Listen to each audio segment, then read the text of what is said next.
नमस्कार, मैं हूं आपके साथ अंशिका पाठक। बात करेंगे उत्तराखंड की। सबसे पहले शुरुआत बागेश्वर के जोशी गांव की खबर के साथ, जहां एक ही घर में 3 बच्चों समेत महिला का शव मिलने से सनसनी फैल गई है। गुरुवार की देर शाम मिली सूचना पर पुलिस ने चारों शवों को बरामद कर लिया है। पुलिस के मुताबिक चारों शवों की हालत बहुत खराब है और ये सभी शव कई दिन पुराने बताए जा रहे हैं। फिलहाल पुलिस बच्चों के पिता के बारे में जानकारी जुटा रही है। पुलिस ने शव को कब्जे में भी ले लिया है और ग्रामीणों से पूछताछ की जा रही है। स्थानीय ग्रामीणों का कहना है कि मकान गांव से दूर होने के कारण कुछ भी पता नहीं चल रहा है और होली के दिन अंतिम बार महिला और बच्चों को देखा गया था।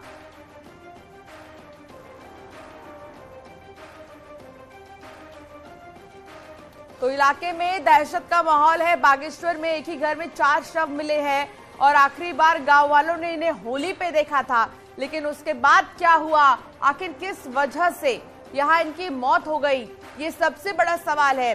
पुलिस को हालांकि मामले की सूचना दी गई, पुलिस मौके पर पहुंची है, पुलिस ने शव को कब्जे में ले लिया है। इसके साथ ही बागेश्वर में ये पूरी घटना हुई है।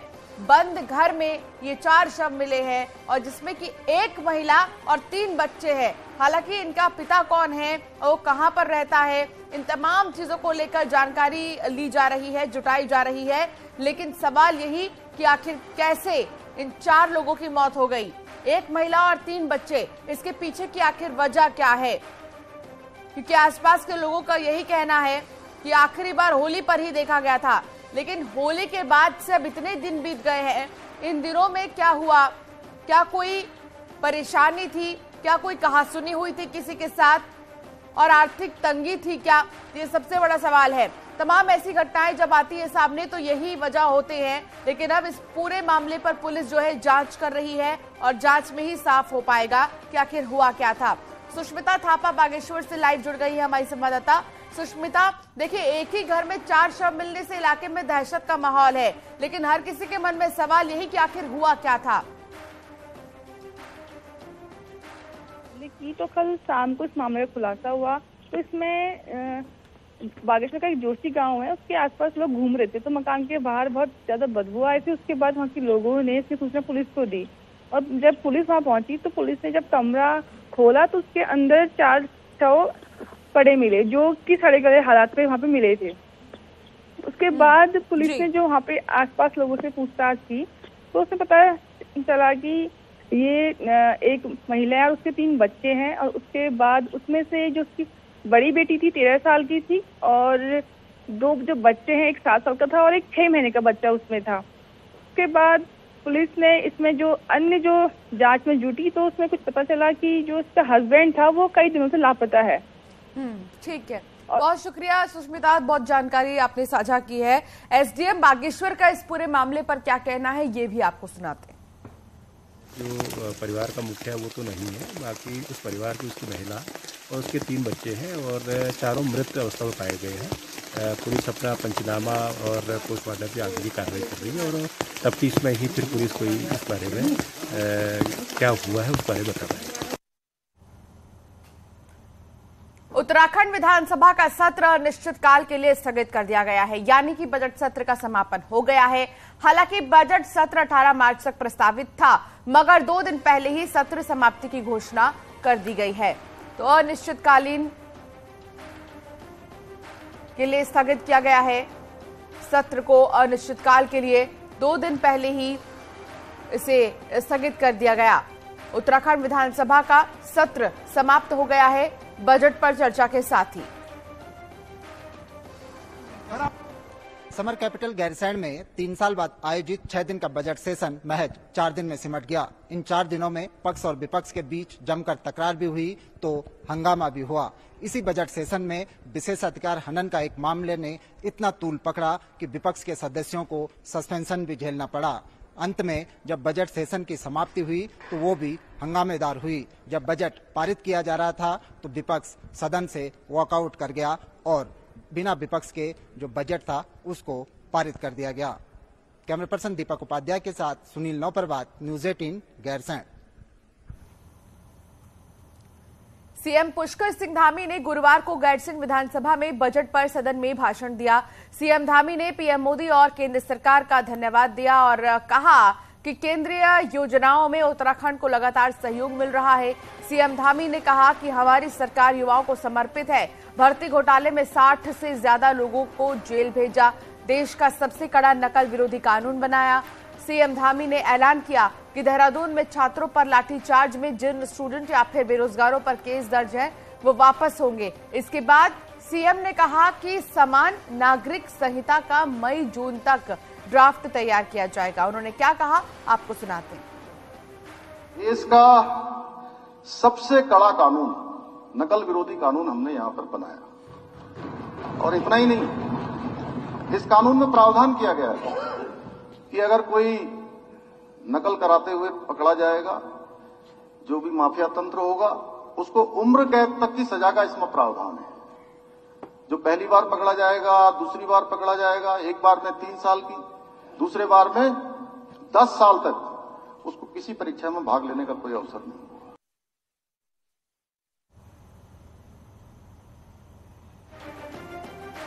तो पुष्कर सिंह धामी को आप सुन रहे थे, परियोजनाओं को लेकर वो साझा कर रहे थे अपनी बात को। दीपांकर भट्ट हमारे संवाददाता हमारे साथ जुड़ गए हैं। दीपांकर, देखिए जो सत्र है उसकी समाप्ति हो गई है।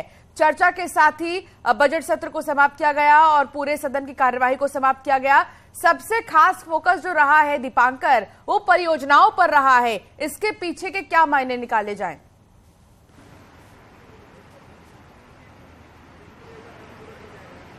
हाँ बिल्कुल, जो 6 दिन का बजट सत्र था वो 4 दिन में यहाँ पर समाप्त हुआ। कल खास तौर पे जो चर्चा हुई उसमें मुख्यमंत्री ने भी अपनी बात रखी। मुख्यमंत्री ने जो खास बातों पे फोकस किया, मुख्यमंत्री का कहना है कि हम जो प्लान का बजट लाए हैं वहां पर भी खर्च होगा और जो दूसरे नॉन प्लान का बजट है वहां पर भी पूरा खर्च किया जाएगा ताकि राज्य का डेवलपमेंट हो सके। लेकिन चैलेंज ये है कि इस रकम के साथ क्या उत्तराखंड अगले 1 साल में इन चीजें हमें जमीन पर दिखेंगी, विभाग किस तरीके से काम करेंगे, इस सब पर अब देखना होगा कि आने वाले साल में किस तरीके से विभाग परफॉर्म करते हैं। इस जो बजट इस बार एलोकेट किया गया है 77,000 करोड़ का। इसके साथ साथ मुख्यमंत्री ने कहा कि नकल विरोधी कानून जो इस बार के विधानसभा सत्र में पास हुआ है वो एक बड़ा कदम है सरकार का और उससे कहीं ना कहीं नकल माफियाओं पर लगाम लगेगी, उनको कड़ी सजा मिलेगी। साथ ही मुख्यमंत्री ने जो बड़ी बात कही वो ये कि लाठीचार्ज का जो मुद्दा था, जिससे काफी गरमाया था 9 जनवरी को जब लाठीचार्ज देहरादून में हुआ, उसको लेकर खासी सियासत हुई, तमाम विरोध प्रदर्शन कांग्रेस की तरफ से किए गए। तो अब मुख्यमंत्री ने कहा है, उसमें जांच भी हुई और अब मुख्यमंत्री ने कहा है कि जो केस उस वक्त दर्ज किए गए थे स्टूडेंट्स पे वो केस वापस लिए जाएंगे। तो एक बड़े खबर यहां से ये भी रही। एक बड़ी बात यह कि जून तक समान नागरिक संहिता का जो ड्राफ्ट इस वक्त बन रहा है, जिस पर कमेटी काम कर रही है, वो भी कंप्लीट तौर पर तैयार हो जाएगा। तो यानी पिछले 1 साल में जो बड़े स्टेप मुख्यमंत्री ने लिए वो कल उन्होंने अपने भाषण में यहां पर गिनवाए। इसके साथ साथ जो स्कीम्स हैं वो अलग अलग स्कीम्स में एलोकेशंस हैं। शिक्षा में 10,400 करोड़ का बजट है, 4,000 स्वास्थ्य में है, इसी तरीके से अलग अलग डिपार्टमेंट्स का बजट है। लेकिन ओवरऑल अगर देखें तो 4 दिन का सेशन रहा जिसमें कांग्रेस ने हंगामा करने की पूरी कोशिश की। इसी के साथ साथ एक क्वेश्चन ये भी उठा कि चीफ सेक्रेटरी का मुद्दा भी यहां पर उठा कि वो सम्मान में कांग्रेस विधायकों के खड़े नहीं हुए। तो इन ओवरऑल सब मुद्दों के साथ सत्र समाप्त हुआ और गैरसैंण में पुष्कर सिंह धामी सरकार का यह पहला सत्र रहा। जी बहुत शुक्रिया दीपांकर जानकारी साझा करने के लिए। तो वही मुख्यमंत्री पुष्कर सिंह धामी गैरसैंण के भराड़ीसैंण इंटर कॉलेज पहुंचे और इंटर कॉलेज की नई बिल्डिंग का उद्घाटन भी किया। सीएम धामी ने कहा कि गैरसैंण के विकास के लिए लगातार कुछ न कुछ काम हो रहा है और आगे भी इसी तरह ये काम जारी रहेगा, लगातार काम किया जाएगा। बिल्डिंग का उद्घाटन किया और एक किस तरीके से विकास होगा गैरसैंण में, ये प्लान है सरकार के पास। सर आगे भी प्लान करना है क्योंकि स्कूल से शुरुआत होती है। नहीं, निश्चित रूप से इस स्कूल में आज कई सारे कामों का आज यहाँ पर लोकार्पण हुआ है, जिसमें से क्लास निर्मित हुई हैं, यहाँ पर अच्छी बिल्डिंग बनी है। आगे भी निकट भविष्य में भी चूंकि यहाँ पर जो भी आवश्यकताएं होंगी यहाँ की उसको पूरा करेंगे हम लोग, इसको काम को करेंगे यहाँ के। ओवरऑल प्लानिंग भी सर आपके पास है कि कैसे इस राजधानी क्षेत्र को हमें डेवलप करना है? नहीं, धीरे धीरे इस राजधानी क्षेत्र को हम लोग विधानसभा से प्रारंभ करके कि कुछ न कुछ यहाँ पर काम प्रारंभ हो, कुछ ठोस योजनाएं यहाँ पर बने, उसके लिए काम कर रहे हैं। तो मुख्यमंत्री पुष्कर सिंह धामी जिन्होंने स्कूल के एक यहाँ पर लाइब्रेरी का उद्घाटन किया, लेकिन साथ ही ये भी बताया कि गैरसैंण जो ग्रीष्मकालीन राजधानी का क्षेत्र है उसको किस तरीके से डेवलप किया जाए, कैसे यहाँ पर दूसरी व्यवस्थाएं बनाई जाएंगी, इस सब को लेकर भी सरकार काम कर रही है। कैमरा से राकेश राउत के साथ दीपांकर भट्ट, न्यूज़ 18 गैरसैंण। वही लड़कियों की एक स्ट्रीट फाइट का वीडियो वायरल हो रहा है जिसमें लड़कियां आपस में लड़ रही हैं और जमकर एक दूसरे को गालियां भी दे रही हैं। लोग लड़कियों की लड़ाई का वीडियो बना रहे हैं। वीडियो देहरादून का बताया जा रहा है, लेकिन न्यूज़ 18 वीडियो के देहरादून के ही होने की पुष्टि नहीं कर रहा है।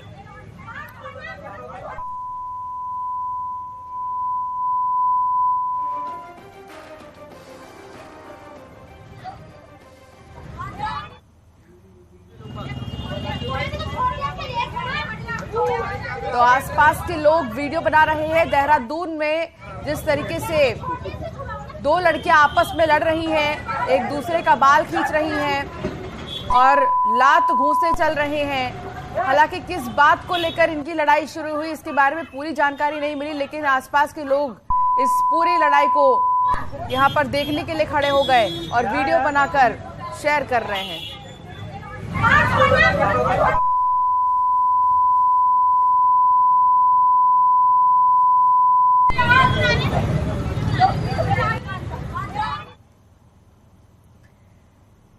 एशियन हाथियों का एक एक्सपर्ट ग्रुप इन दिनों कॉर्बेट में है।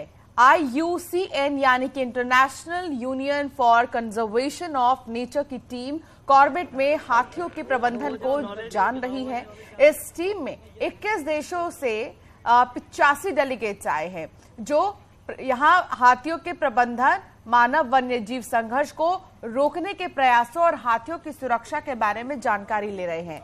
ये टीम यहां 3 दिनों तक अलग अलग माध्यमों से जानकारी लेगी।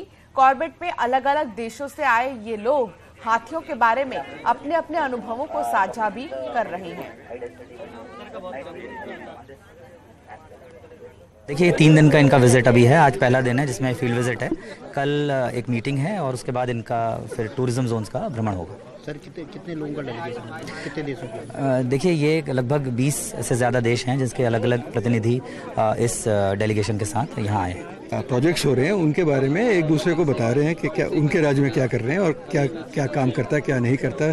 जो ह्यूमन एलिफेंट कॉन्फ्लिक्ट है, जो आजकल सब लोग बात कर रहे हैं कि कैसे हाथियों के लिए भी जगह दिया जाए। गोविंद पाटनी हमारे संवाददाता हमारे साथ जुड़ गए हैं। गोविंद, जिस तरीके से ये डेलीगेट्स आया हुआ है विदेशों से और ये हाथियों के बारे में जान रहा है, इसको लेकर और कितने समय तक ये यहाँ पर रहने वाले हैं और कैसे उन्हें समझाया जा रहा है, कैसे ये पूरा प्रोसेस होता है? देखिए मैं आपको बताना चाहूंगा कि 3 दिन का इनका भ्रमण कार्यक्रम है। कॉर्बेट में 3 दिन जानकारियां जुटाएंगे और अपने अनुभव जो है यहाँ के अधिकारियों से साझा करेंगे। किस तरीके से कॉर्बेट में जो है हाथियों का प्रबंधन किया जाता है, उसकी सुरक्षा के क्या उपाय किए गए हैं, इसके साथ ही एलिफेंट और मैन का जो कॉन्फ्लिक्ट है उसको कम करने के लिए क्या क्या प्रयास किए गए। इसके लिए पहले दिन जो है कल ये लोग यहाँ पहुंचे थे, तो कल शाम ये लोग सावलदे ढेला रेंज का जो सावलदे है वहां गए हुए थे। तो वहां जाकर के इन्होंने वहां जो फेंसिंग की गई है और जो बी हाइव करके एक मधुमक्खियों के छत्ते वहां पर रखे गए हैं, मधुमक्खियां के डिब्बे रखे गए हैं जिनमें मधुमक्खियां हैं, तो जिससे जो है एक तो स्वरोजगार लोगों को मिल रहा है और दूसरा उससे क्या होता है कि जब मधुमक्खी भिनभिनाती है तो जो हाथी है वो दूर भागता है मधुमक्खियों से, तो वो गांव के पास नहीं आ पाता है। तो इस तरह के यहाँ जो प्रबंधन उन्होंने किया हुआ है तो इसको उन्होंने जाना। उसके अलावा जो दूसरे देशों के लोग हैं जहां अलग अलग देशों में इस तरह के काम किए जा रहे हैं उनको भी उन्होंने यहाँ साझा किया। निश्चित रूप से अगर ये सब चीजें एक दूसरे को साझा करते हैं तो उसका फायदा किसी न किसी रूप में वन्य जीवों के लिए संरक्षण में काम आता है, उसके प्रबंधन में काम आता है। जी अंशिका, बहुत शुक्रिया जानकारी साझा करने के लिए गोविंद। तो वही मोटे अनाज को बढ़ावा देने के उद्देश्य से गुरुवार को गैरसैंण विधानसभा परिसर में श्री अन्न भोज का आयोजन किया गया। कृषि विभाग की ओर से आयोजित अन्न भोज में कोदे की रोटी और झंगोरे की खीर, भांग की चटनी समेत पहाड़ी अनाज से तैयार कई प्रकार का खाना यहां रखा गया। मुख्यमंत्री पुष्कर सिंह धामी, उनकी पूरी कैबिनेट समेत गैरसैंण सत्र में पहुंचे सभी विधायकों, अधिकारी, कर्मचारियों ने मोटे अनाज और परंपरागत भोजन का आनंद लिया।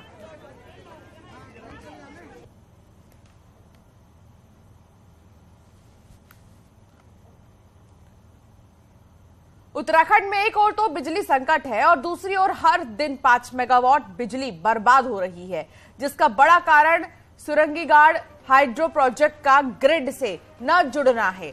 और ये परियोजना पिछले 2 सालों से बिजली जनरेट तो कर रही है, लेकिन पानी से बनी इस बिजली को दोबारा पानी में ही बहाया जा रहा है।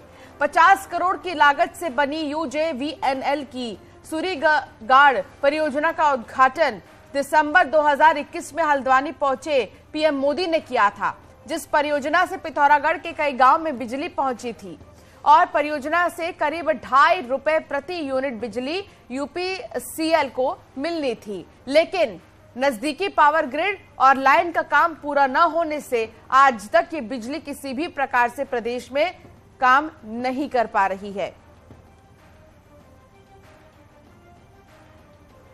बिजली की कम है उस क्षेत्र में, तो तीनों परियोजनाओं का इवैक्यूएशन पूर्ण करने हेतु पीक सीजन में बरम सबस्टेशन जो कि पिटकुल द्वारा बनाया जा रहा है उसकी भी आवश्यकता होगी। इसमें बेसिकली बात ये होती है, चाहे हाइड्रो प्रोजेक्ट हो चाहे पिटकुल के टाइमसन के प्रोजेक्ट हो, इनमें बेसिकली जो कि लाइनें जो 220 की लाइनें ही जाती, इनका बिजली घर तैयार हो चुका है। खाली जो दिक्कत है वो ये आ रही है कि जो लाइन है उसमें कुछ तो फॉल्ट। जोशीमठ में आई आफत को लगभग 3 महीने हो चुके हैं। ऐसे में जोशीमठ नगर में प्रभावित लोगों के मुआवजे के वितरण के लिए सरकार ने भी तेजी से काम करनी शुरू कर दी है।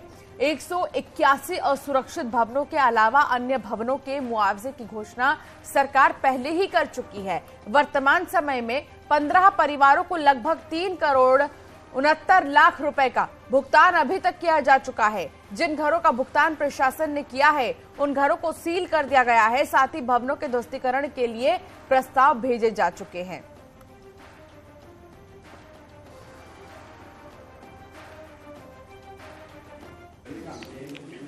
देखिए, जोशीमठ आपदा में जो हमें शासनादेश प्राप्त हुए उसके क्रम में जिन लोगों के द्वारा अपने भवनों का मुआवजा लेने हेतु आवेदन किया गया है उसमें से हमने 15 लोगों को 369 लाख की यानी 3 करोड़ की से ऊपर की धनराशि अभी वितरित कर दी है। अभी भी तहसील में निरंतर भवनों के मुआवजे हेतु